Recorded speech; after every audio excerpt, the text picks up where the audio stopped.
Okay. Hi. So my name's Carrie Johnston, and I'm recording today from the traditional territory of Champion and Ajax First Nations in beautiful, mostly sunny Beckelcatahanes Junction. And my guest today is Michael Pealow, and he is with us from Whitehorse on the traditional territory of Pa'an Council and Kwanlin Dun First Nation. So, Michael, tell us a little bit about what you do. So I'm a social innovation consultant, and most of my work is related to facilitation processes, getting a bunch of people together, exploring really complex issues, and trying to find the next wise course of action. I've been consulting now since full-time since 2006. I started as a business and economic development consultant, so doing business plans, feasibility studies, business counseling, community economic development strategies, and impact and benefit agreement negotiations. Hmm. And has your work always been in the Yukon, or have you done work outside? My work has always been in the North, although I've worked for some national organizations as well. I really got my start, even though I started consulting when I lived in the Yukon. Most of my clients were in the Northwest Territories where I had lived previously. And then just my client base here grew. And so I've done work in Northern BC, Northwest Territories, and the Yukon, and for some national organizations. Mm-hmm. So you've done a lot of business consulting work. What advice would you give somebody who's thinking about their business in sort of this age of COVID and pandemic? You know, there's a human instinct sometimes to sort of hang on or expect things will get back to normal. But really, the best place that any of us can be in right now is sort of pay attention to the situation, accept it, and just be ready to adapt. The more adaptable you are, the better position you're going to be in to survive. Mm. How are you thinking about adapting your business? Because so much of my business involves participatory processes where you get people into a space together to explore things in a deeper way. It's a bit tougher to do when you can't actually get people into the same physical space. So what I've been doing for the past month or so is I've been kind of diving in deep on how to do good and effective facilitated processes using online tools. So Zoom being one, but there are others as well, and tools that can complement Zoom. And I'm now in a space where I'm ready to host some conversations that I think are necessary to have in the territory. Yeah, so much of what the territory does requires sort of consultative process and bringing people together to do to think and to do work. Um, We really do need those opportunities to create shared meaning. And the way that we did that before, you know, there were always ways to improve that. But I think now it's become more important than ever. mhm, mhm. Have you had any sort of aha moments while you're thinking? You've been, grappling with this for a month now. So any aha moments that have kind of come to you? At first, you know, I was speaking earlier about adaptability. At first, I was really quite resistant to moving in this direction. I always wanted to take my facilitation work more land-based. I think you can have really profound conversations on the land when the land is included as part of the conversation. Um, However, I have had the opportunity to see people using online tools in very large scale facilitated processes. I'm talking, you know, 300 people, and I've seen how effective they can be. So even though I was initially resistant to that, I can see that there's opportunity there, and uh, right now it might be one of the best things we've got going for us. So it's Mhm. instead of just saying no, I don't want to do it. Sometimes you just have to lean in a little bit and try things out and give it a chance. It's part of that experimentation process. Yeah. What are some of the things that you do as sort of a human as for yourself to lean into resistance? How do you grapple with that? Well, I've always And your enjoyed the own, sorry, your own personal resistance. I've always enjoyed the process of discovery, and sometimes I think I've recognized that sometimes when you're meeting that resistance is actually right when you're on that boundary of your comfort zone is sometimes where you get those breakthroughs, where you're getting the most resistance. So instead of shying away from it or just shutting it down, to actually be conscious of where you're feeling uncomfortable and questioning that and sort of pushing a little bit more. And it often bears just wonderful fruit. So Mm. just worthwhile. Could you speak a little bit more about what social innovation is? Yeah, it's one of those terms that, unfortunately, it's one of those terms that you can hear it, and 100 people can have a different interpretation of what it means. Economic development is the same way. Economic development touches on so many things, but your perception of it is shaped by your relationship to it. So, probably the simplest way to explain social innovation is this idea that we all exist within systems. We exist within political systems, economic systems, education systems, social systems, environmental systems.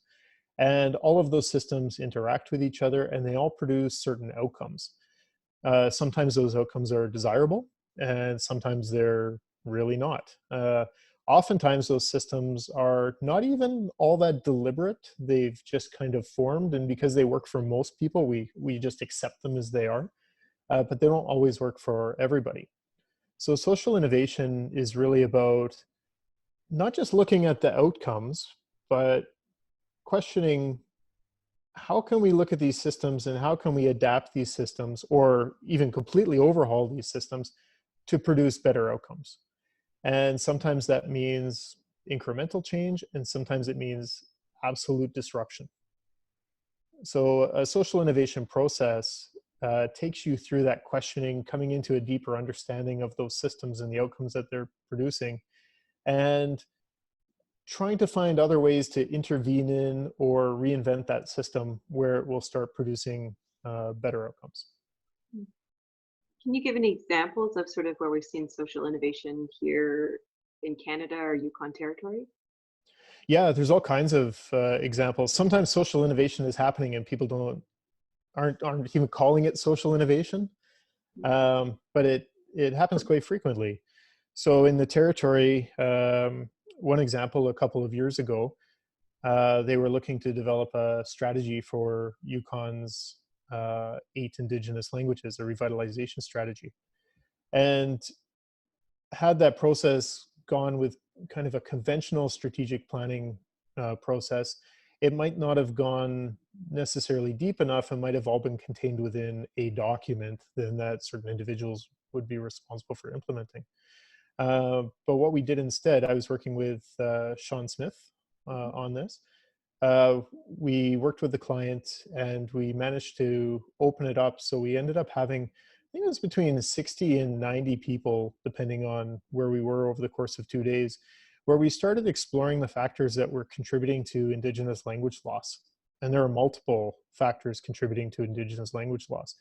But by coming to understand those systems in a deeper way, then the people who were participating in the conference were then in a better position to intervene in those systems. So as an example, there are economic reasons why people are not learning Indigenous languages. And recognizing that Champagne and Ajax First Nation, for example, said, well, these languages are actually really valuable. There are economic reasons to have our languages grow and flourish. And if people aren't learning the language because they can't afford to, then we need to start making those investments in people so that they can learn language. And so they started the language immersion program, where they have a number of participants whose job it is now to learn those languages. And as a result of that shift, because they've understood those systems in a deeper way or in a different way, we are now seeing a growing number of language speakers for the first time in ages in Champagne and Ajax First Nation. Yeah, that is a bit of a shift in sort of thinking from what we consider some of our more traditional economic measurements to consider sort of integration of language as a or as a foundation for economic development. It's I got to learn a lot working on that project, and our languages are shaped by our worldviews. Our languages are fundamentally shaped by how we think, and English is a very the language of English, everything is isolated, everything is separated. We have all these nouns for things. So everything is removed from each other. And it's very indicative of a worldview where we want to command and control the things that are around us. Whereas the Na-Dene languages, Dakonje or Seven Shoshone being one of them, is very heavily verb-based, where everything is in motion and relationship and transition and process. And that interconnectedness between all things is captured within that language. It shapes that worldview. And I really do think that we're at a time where different ways of thinking are hugely valuable. We need those different ways of thinking to figure out the problems that we're experiencing. And so I do think that indigenous languages are tremendously valuable and Mm. definitely worth investing in. That's come up a couple of times in this sort of interview series, is this concept or this idea that we need to sort of shift our worldview in order to respond to the pandemic and respond to sort of some of the economic forces that are present now and might be present sort of as we walk through this pandemic. What sort of how could any one of us as individuals sort of walk into that space of thinking about different worldview? What are some tools or ways that we can start thinking differently? That's a good question. Um, you know, there's researching other cultures, there's researching other worldviews and the way that people see things, but I think that we have a really great opportunity right now just to question everything. And why is such a powerful question. You know, so coming from an economic development background, um, a lot of economic developers seldom question, why do we want economic growth? What do we want out of it? And it's just sort of assumed that growth is good. But to what end? And so that question of, why do we want economic development? What do we hope to achieve from it?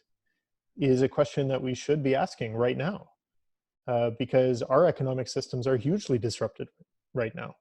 Mhm. So what do we want out of our economic systems? That answer is going to vary depending on who you are and where you live and what matters to you. But just, it's a simple question. Why? And I think we need to ask it more. Mhm. Now let's flip this back sort of to a business environment. You know, we're asking businesses to be adaptable, to sort of think differently. You know, we've got a lot of businesses that have traditionally operated in sort of a storefront format, and we're asking to sort of move into different spaces.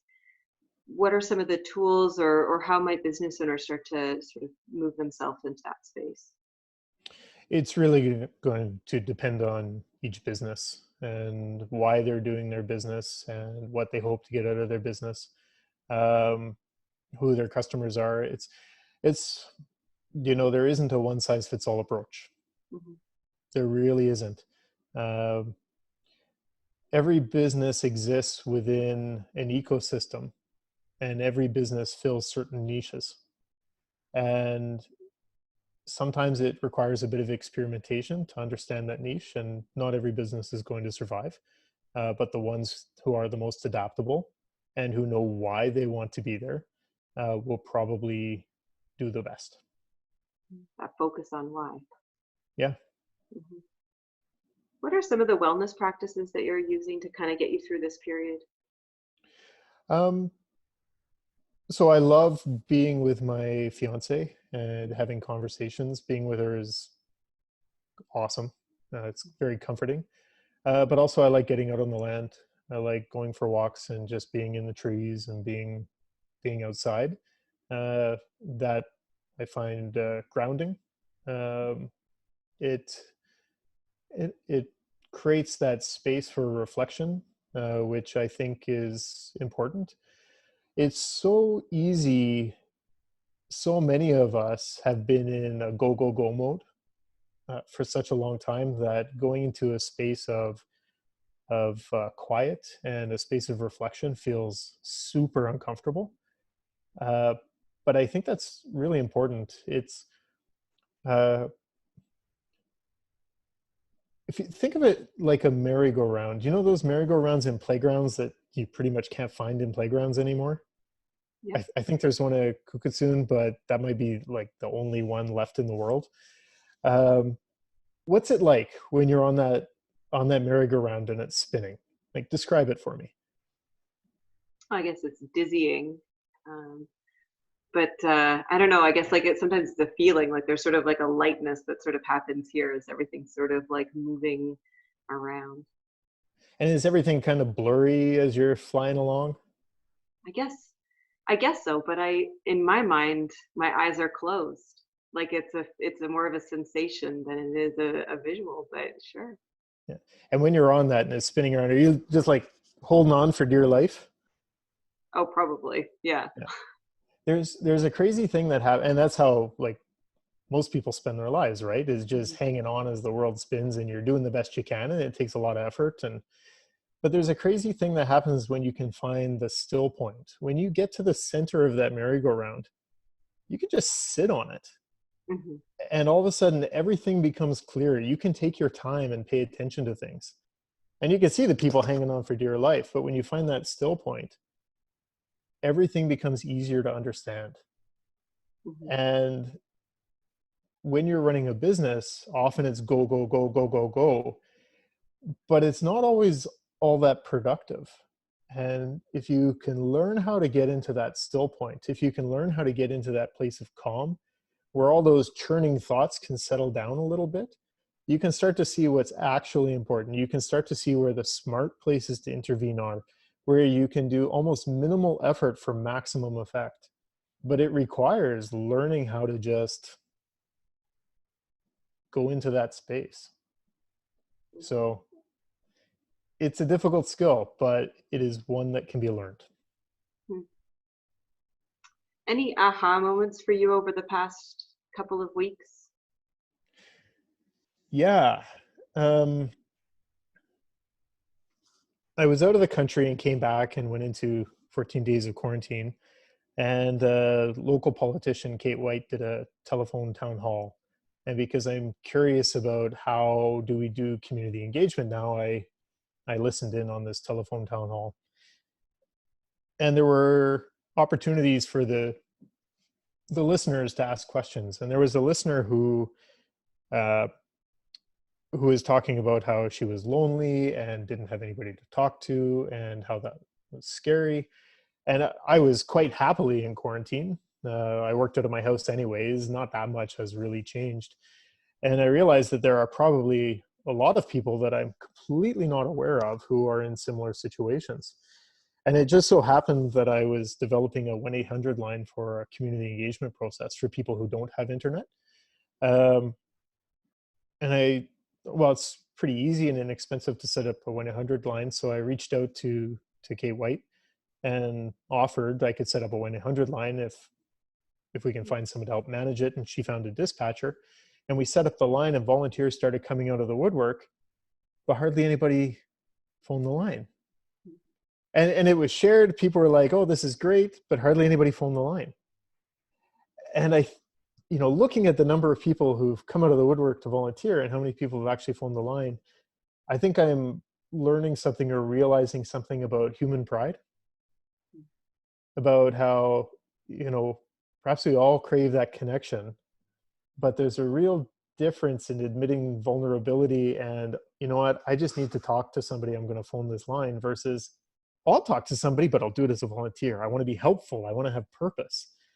And that sense of purpose is really, really important. Mhm. And I do think that there are a lot of people out there whose purpose has been just yanked out from under them. And so that, I think, is another wellness practice perhaps, is questioning purpose. And okay, so your sense of purpose, whether that was your job or your business or whatever it happens to be, is gone now. What do you want your new sense of purpose to be? And then taking this time, taking this opportunity to explore that. Because as tough as this time is and can be, it also contains within it tremendous possibility. Yeah, it's funny. I reached out to volunteer for that line. And and I didn't call the line though to volunteer. I called the line because I needed a human connection. And when it came to like choosing the number, like which one was I going to press? Like, do I need to talk to somebody or do I need to volunteer? I hit volunteer because I think there was like a little bit of pride. There was something in there in me that was like, well, that's me. But what I was looking for was human connection too. And probably a lot of those volunteers were as well. Yeah. So now we're questioning how we're going to adapt. And if you like, I would be very happy to talk to our dispatcher and have a volunteer call you. Or have you call a volunteer, whichever way. Either way. I think that's just it. We're also, longing for some of those like those random connections that we have when we run into somebody at the grocery store or at the park or wherever it is. And, we just don't have as many of those connections right now. And that's, we yearn for them. Yeah. Any songs, music, podcasts, books, something that you'd recommend? What's kind of keeping you going? I have been doing a fair bit of reading lately. I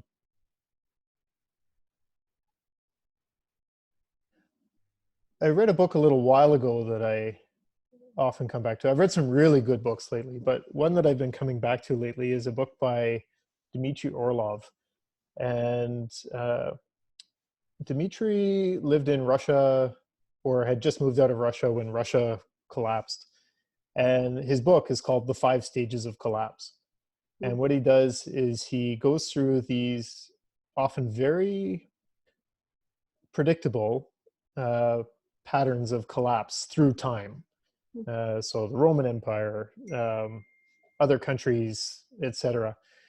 And the book is not so much about telling people what to do, but to lay out, well, here's some options for when these things happen. He doesn't say that, oh, you can predict when it's going to happen, just that it will. It's going to happen. And when it does, here are some of the things that happen in those stages and how you can prepare yourself for them. And I'm really curious. I'm really wondering what things are going to look like on the other side of this, what things are going to look like economically, what things are going to look like for governments. If governments around the world are sustaining populations without any income necessarily from tax revenues and whatnot, what does that mean? What does that look like? And what are the consequences of that as we come out of it? Because they could be huge, depending on how we manage it. And so just thinking about that in the context of this book has been something that's on my mind a little bit. Yeah, there's so much to think about there. We're using and leveraging totally different economic tools than we've used in the past. And so the decisions that we make today will start to, we choose our future too. And so we can, as we start to think about those systems that we're all part of and think about the decisions that we make today and what that means for our tomorrow. Yeah. When we started on this, when things started being locked down, I was questioning, are we really dealing with system interruption or are we dealing with system disruption? The difference being with system interruption, there's a resilience built in. It's halted for now, but it's going to go back to the way things were. But now I think we're at a point where it's just, we need to get used to things being really different. And now is the time to start envisioning what do we want the future to look like so we can lay those seeds for when that comes. We'll leave it there. Thanks, Michael. Thank you.